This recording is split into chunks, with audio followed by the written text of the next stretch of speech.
Bueno, vamos entonces a comenzar con esta breve charla sobre lo que es la cuenta del Homer. La cuenta del Homer. Es una cuenta de 50 días que tenemos en la Biblia entre el tiempo de Pascua o Pesaj en hebreo y Pentecostés o Shavuot en hebreo. Fíjese que ya el nombre Shavuot, ¿sí? que la fiesta de Pentecostés se llama fiesta de las semanas, ¿sí? Semanas, Shavuot en hebreo. Semana en singular, Shavua. Shavuot, semana, fiesta de las semanas. ¿Por qué? Porque en el texto de la Torah dice celebrar la fiesta de las semanas. Ahora, como ustedes saben, las fiestas están de alguna forma decretadas, ¿sí? Explicadas, reglamentadas en la Torah. Pero la Torah son 5 libros. Los repasamos: Génesis, Éxodo, Levítico, Números y Deuteronomio. No quiere decir esto, ya les anticipo, que este orden es un orden cronológico, es un orden quizás más temático. Tiene partes cronológicas en cuanto a la narración, pero no es cronológica en cuanto a la formación del texto. Entonces, por ejemplo, en este tema es importante. La cuenta del Homer aparece, o los textos relacionados con las fiestas bíblicas aparecen en los 4 libros menos en Génesis. No aparece en Génesis, ¿sí? Aparece el concepto de Shabbat, pero no las fiestas anuales. Aparecen en Éxodo, aparecen en Levítico, en Números y en Deuteronomio. Pero en los 4 libros aparecen con énfasis distintos, con ángulos distintos, con motivaciones distintas. Por ejemplo, el Levítico, que es un libro sacerdotal, si hasta el nombre ya nos quiere ayudar, tiene la memotecnia, ¿no? Levítico, algo que viene de Leví, la tribu de Leví, tribu sacerdotal, entonces es un tratado sacerdotal. Entonces va a abordar las fiestas bíblicas desde lo sacerdotal. Y la cuenta del Homer tiene importancia sacerdotal.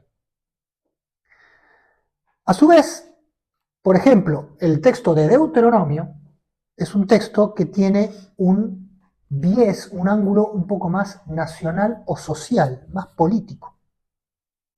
Hay interés social y se va a ver reflejado.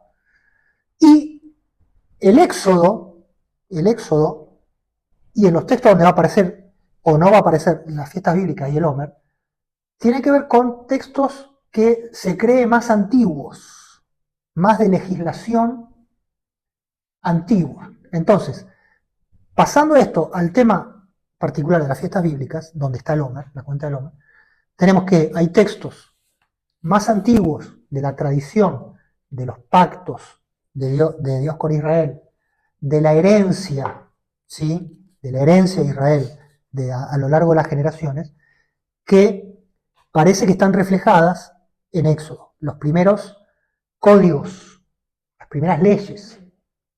Después tenemos el tiempo del Deuteronomio, donde el énfasis en la redacción, ustedes saben que los textos son varias capas de redacción. Entonces, empezó, no se sabe, y terminó, más o menos podemos especular cuando se terminó toda esa redacción, esa edición. Entonces tenemos capas. Tiene una mirada más nacionalista, ya pensando en una nación formada y una nación con sus problemas sociales y con sus cuestiones. ¿Está bien? Y el Levítico tiene una mirada más exclusivista de lo religioso, el interés religioso de esta clase sacerdotal hacia el pueblo. Lo que aparece en Números probablemente sean inserciones sacerdotales. El libro de Números tiene historia mezclada con algunos relatos más de prescripciones de ofrendas y demás. Por ejemplo, el libro de Números empieza de una forma muy aburrida, hablando de la contribución de cada tribu, de los príncipes para el tabernáculo. Bueno, claramente eso es un texto sacerdotal. Entonces, el libro de Números queda en las partes que nos interesan, las fiestas bíblicas, debajo del paraguas de Levítico. ¿Me siguen? Entonces, básicamente tenemos tres fuentes o 3 etapas. La etapa del Éxodo, los pactos preexistentes, los pactos antiguos, la etapa del Deuteronomio, que es la etapa nacional, y la etapa religiosa del Levítico. ¿Sí? Entonces vamos a ver cómo se ve la cuenta del Homer desde estos 3 ángulos. ¿Por qué? Porque nos va a enriquecer. ¿Se dan cuenta? Nos va a enriquecer en nuestra entendimiento de las raíces de la cuenta del Homer. ¿Dónde nació? ¿Quién la inventó, entre comillas? ¿Será que Dios la dio junto con la Pascua y que siempre existió? ¿Será que su origen viene de otro lado y después se transformó en algo religioso? ¿Se dan cuenta? Bueno, vamos a ir entonces al primer texto, que le voy a pedir que lean, Éxodo 23. Éxodo 23, 14, que tiene un pasaje muy parecido en Éxodo 34. Estos dos bloques que están alrededor de estos capítulos de Éxodo se creen que son dos códigos que fueron después puestos juntos o en secuencia dentro del libro de Éxodo. El libro de Éxodo es una amalgama de textos. Está la historia de la salida del Éxodo, de Egipto, perdón. Después están los episodios del Sinaí. Ahí se insertan estos códigos legales. Y después tenemos la construcción del tabernáculo, mueble por mueble. Entonces se dan cuenta que el Éxodo tiene varias partes. En Éxodo 23 y 34 tenemos las partes legales. Entonces vamos a leer solamente la de Éxodo 23 porque la otra es muy parecida. 23 de Éxodo, versículo 14 al 17. 3 veces en el año me celebraréis fiesta. La fiesta de los panes sin levadura guardarás. 7 días comerás los panes sin levadura, como yo te mandé, en el tiempo del mes de Abib, porque en él saliste de Egipto. Y ninguno se presentará delante de mí con las manos vacías. También la fiesta de la siega, los primeros frutos de tus labores, que hubieras sembrado en el campo, y la fiesta de la cosecha a la salida del año, cuando hayas recogido los frutos de tus labores del campo. 3 veces en el año se presentará todo varón delante de Jehová el Señor. Bien, entonces acá tenemos 3 fiestas nada más en este código. No habla de la cuenta del Homer. Y estas son las fiestas que se llaman regalim, fiestas de peregrinación. Viene de regel, que es pierna o pie. Entonces, regalim son las que hay que caminar para peregrinar y subir a Jerusalén. De hecho, va a decir en otro texto, creo que en Deuteronomio, vos vas a ir, tus varones se van a presentar y Dios va a proteger tu casa y nadie va a venir a hacerte guerra mientras vos subís a la fiesta. Como diciendo, Dios se va a encargar de cuidarte porque vos estás cumpliendo el mandamiento. Entonces, parece que este es lo más viejo, el origen de la festividad de Israel. Eran 3 fiestas separadas con tono agrícola. Fiesta de panes sin levadura, fíjense que no menciona Pesaj, ni siquiera. La semana de panes sin levadura, que sería más antigua, ¿sí? o tendría como la base, la fiesta de Pentecostés, que es cuando estamos en el medio de la cosecha, donde las primicias ya, todo este crecimiento del grano, ¿sí? Llega desde cero a la plenitud. Eso tiene que ver con los 50 días del Homer. Y después, al final de todo, que es la fiesta final, que es Tabernáculos. Entonces, estas son las 3 fiestas agrícolas, ¿sí? Que se entiende que son las más antiguas. Cuando vamos al Deuteronomio, ya se agregan otros conceptos. Vamos a ir a Deuteronomio 16, 9 al 12. Deuteronomio 16, 9 al 12. Ahí vamos a ver que sí aparece el concepto de contar. 7 semanas contarás, comenzarás a contar 7 semanas desde el momento en que empieces a meter la hoz a la mies. Entonces celebrarás la fiesta de las semanas al Señor tu Dios con el tributo de una ofrenda voluntaria de tu mano, la cual darás según el Señor tu Dios te haya bendecido. Y te alegrarás delante del Señor tu Dios, tú, tu hijo, tu hija, tu sierva, el levita que habita en tus ciudades, y el forastero, el huérfano y la viuda que están en medio de ti, en el lugar donde el Señor tu Dios escoja para poner allí su nombre. Y te acordarás de que tú fuiste esclavo en Egipto. Cuídate de guardar estos estatutos. Amén. Entonces, fíjense cómo acá hay un énfasis social. Es una fiesta, o estas fiestas necesariamente tienen que hacer una conexión social. Entonces, el rico con el pobre, el que tiene con el que no tiene, el forastero, la viuda, el huérfano. Entonces, son instancias que son agrícolas, se lo vimos en Éxodo, son instancias sociales o nacionales donde hay ayudan a la cohesión social. Y acá aparece la cuenta del Homer relacionada con el ciclo agrícola. Porque volví a leer donde dice, comenzaréis a contar desde cuándo.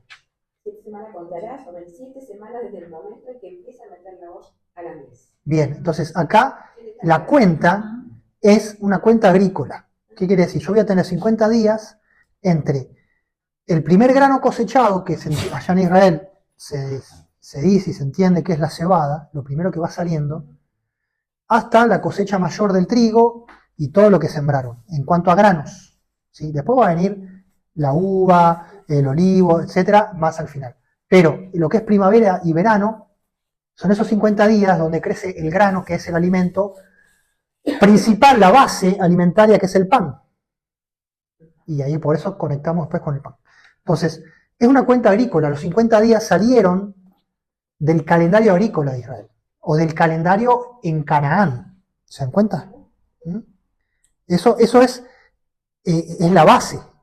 Ahora, cuando vamos al texto de Levítico, ya la cuenta del Homer tiene una formatación religiosa. ¿Sí? Entonces, ¿cuál es el proceso? El proceso es que de a poco el templo, los levitas, van estructurando y dándole a las fiestas no solamente su base agrícola, que sería la base de la pirámide, ¿no? Porque tengo una fiesta agrícola donde toda la congregación de Israel, la edad, como se llama en hebreo, edad, ¿no? Toda la congregación participa. El que ama a Dios, el que no ama a Dios, el que va a estudiar la Torá, el que no. O sea, es la congregación, ahí tenés de todo.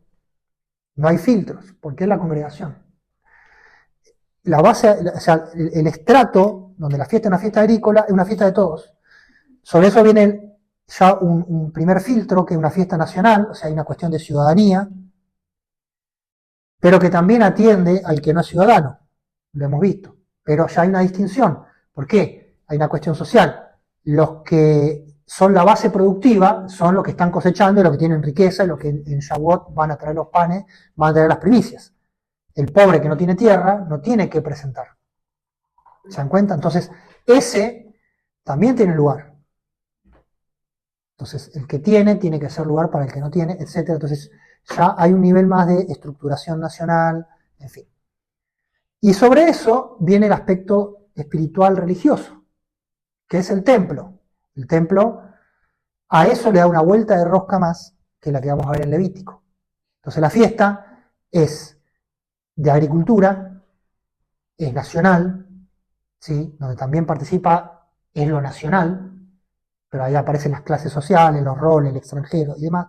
Y después, en la punta de la pirámide es lo espiritual, que es la persona que efectivamente va al templo y hace una ofrenda, un sacrificio en esa fiesta y está en el servicio o en el culto relacionado con esa fiesta.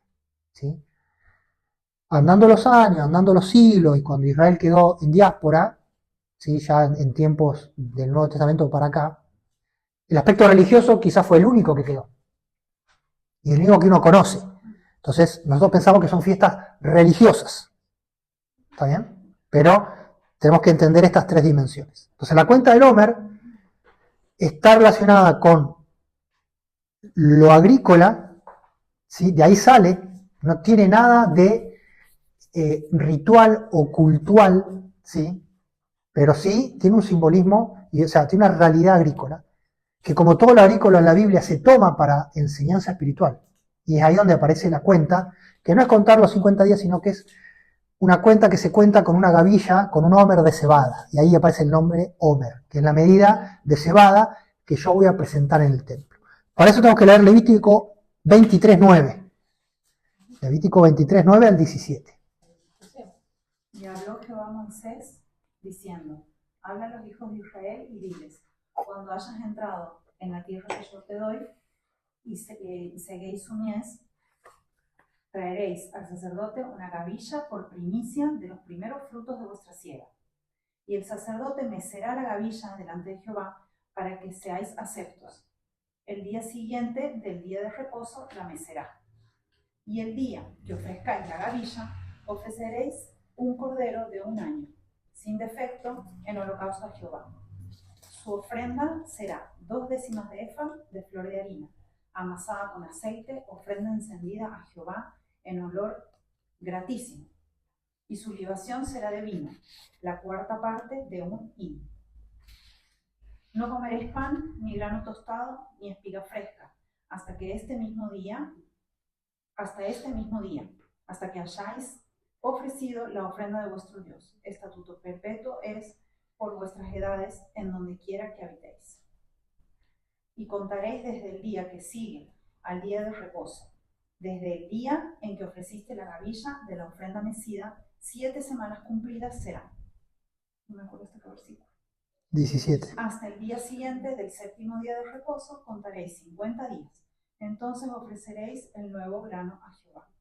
De vuestras habitaciones traeréis 2 panes para ofrenda mecida, que serán de 2 décimas de efa de flor de harina, cocidos con levadura como primicias para Jehová. Amén. Entonces, ustedes se dan cuenta que este texto, mucho más sacerdotal, técnico, dice hasta que te da hasta la receta, ¿sí? ¿Cuánta medida de harina para cada pan? Está todo medido. Y la cuenta del Homer aparece relacionada con el Shabbat. El Shabbat, la ofrenda de primicias, que da inicio a los 50 días, ¿sí? El primer Homer es la primicia. ¿Por qué? Porque primero yo ofrezco la primicia a Dios y después empiezo a comer yo. ¿Por qué? Santifico. Empieza a salir la cebada. Lo primero, para Dios, ¿para qué? Para que venga mucho, como una oración pidiendo bendición. Y después, 50 días, que es el crecimiento de los granos, del trigo y el resto de los granos que se pueden sembrar, va acompañada con una oración o con una muestra de dependencia por parte del pueblo, cuando el pueblo va al templo por 50 días, todos los días, a llevar un manojo, un homer de cebada. ¿Para qué? Para que en esos 50 días Dios proteja, Dios bendiga, esté la humedad justa, que no aparezca la plaga, el pulgón, etcétera, que no vengan los amalecitas a querer robar, etcétera, y entonces llegar la futura, la que está creciendo. Entonces, en panes sin levadura tenemos como el quiebre, es como el pan de la temporada anterior, y ahí viene la primicia, y ahí empezamos a comer y a tener la nueva cosecha. Entonces todo esto queda bajo un paraguas religioso, donde el sacerdocio y el templo buscan que esas actividades que eran rutinarias en cualquier sociedad agrícola tenga un nivel espiritual, tenga una elevación, ¿no? Y esto va a ser constante en la Biblia. Eso va a ser constante, los pequeños momentos de la vida santificarlos. Por ejemplo, cuando se da gracias por la comida antes de comer, o los judíos también agradecen después de comer también. Y otras cosas más. ¿Por qué? Porque es elevar las cosas simples de la vida y mirarlas desde la lógica del templo, que es una lógica santificante. No en vano el Nuevo Testamento va a decir que los creyentes son sacerdotes, ¿sí? En el sentido en el sentido donde le damos un barniz santificador a nuestras actividades diarias, ¿sí? Eso son herramientas para elevarnos, ¿sí? Para elevarnos de nuestra materialidad. El hombre, nosotros, la raza humana, seres humanos, que estamos viviendo en un mundo material, pero tenemos una conciencia que excede a eso, que no nos permite conformarnos solo con lo material. ¿Sí? Tenemos que convencernos mucho de que la vida solo es material. Tenemos que estar siempre escuchando una ideología que nos repita 1000 veces de que solo es lo material. Y terminar siendo materialista. Ahora, cualquier materialista, en el momento de dificultad, lanza una oración, ¿no? Porque somos seres espirituales y materiales. Entonces, en Israel esto se lleva siglos y milenios trabajando esta riqueza, ¿sí? Se viene esto como adobando, macerando, esto de entender cómo vivir la vida y cómo que las cosas que tenemos que hacer en la vida sí o sí nos acerquen a Dios y no nos alejen a Dios. Y que sean puntos de conexión. Por ejemplo, trabajar en la agricultura para tener la harina, el grano, la harina, el pan, subsistir, y para eso, ¿no? Todo este ciclo. De hecho, hay un dicho en el Talmud que dice: sin harina no hay Torá y sin Torá no hay harina. Ustedes están todos de acuerdo, no hace falta ni explicar. Sin harina no hay Torá.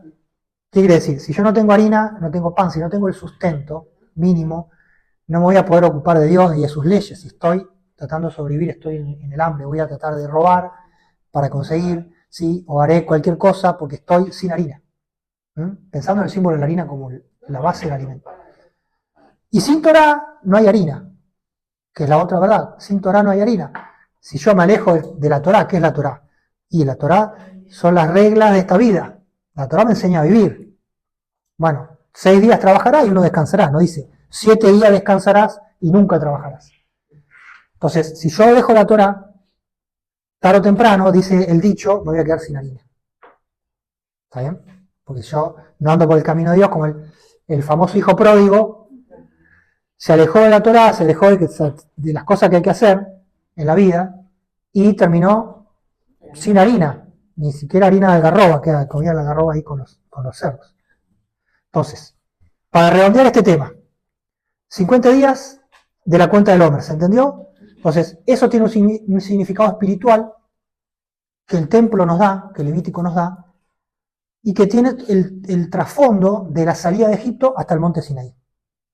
50 días desde la salida de Egipto en Pascua hasta el encuentro con Dios en Sinaí. ¿Se acuerdan que reciben las tablas de la ley? Dios se le aparece, hay todo un esplendor, unos truenos, bocina, etcétera, fuego, y todo eso se entiende que fue para el tiempo de Pentecostés.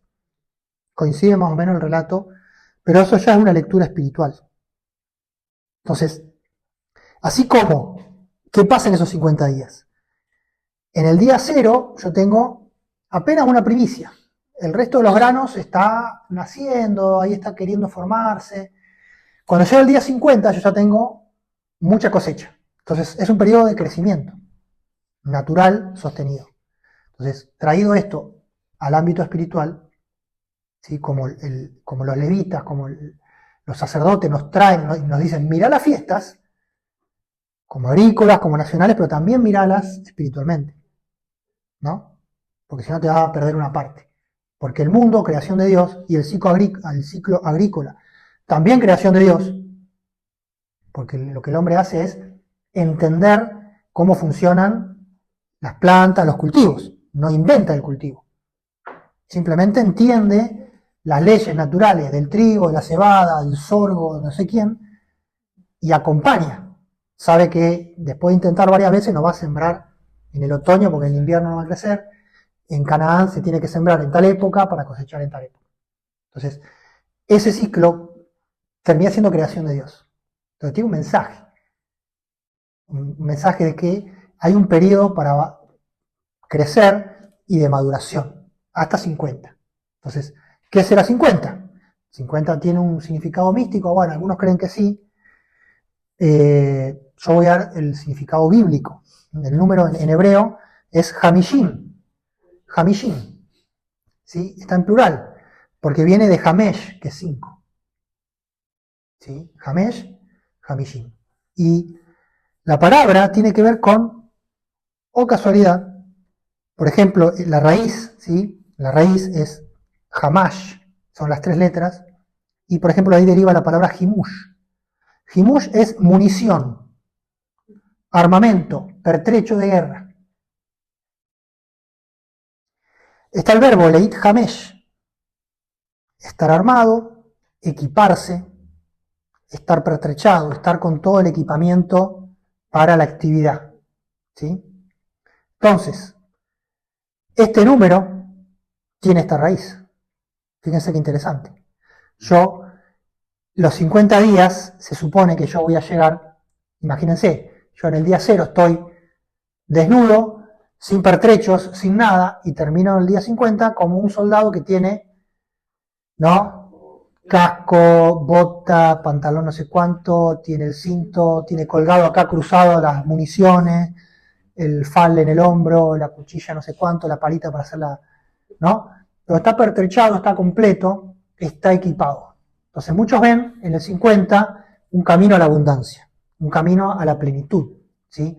En términos hebreos sería un camino hacia estar completo en el sentido listos y preparados para, en este caso, podemos decir, para la batalla, para la acción, ¿sí? Para la acción en las dificultades de la vida. ¿Está bien? Entonces, el 50 me habla de llegar a estar completo y a su vez yo tengo que estos 50 se cuentan en ciclos de 7. Son 7 7, dan 49 días, más el 50. Esto es otra mirada. Son ciclos donde yo, ¿cómo vivo los ciclos de 7? Si yo tengo que contar, el sacerdote me dice contar los Shabbats. Contar los Shabbats es poner la lupa en mis ciclos de 7. O sea, yo, al contar, es poner atención, ¿sí? Contar es entender. Contar es decir, bueno, 1, 2, es ponerle sentido a la cosa, ¿no? Habíamos visto que está el verbo contar por contar y el verbo contar como asignación de valor. Entonces, asignarle valor a mis días. Entonces, esos ciclos de 7, la Torá dice, bueno, vivílos 6 más 1. Trabajá 6 días, descansá 1. Tené un ciclo productivo y después descansar. Entonces, también nos dice, bueno, ¿cómo está tu ciclo productivo? Porque para descansar tenés que tener un ciclo productivo. Si no, ¿de qué vas a descansar? Entonces, apela a ¿qué estoy haciendo? Estoy en un ciclo que me va a dar abundancia, me va a dar esto de estar pertrechado, me va a dar herramientas.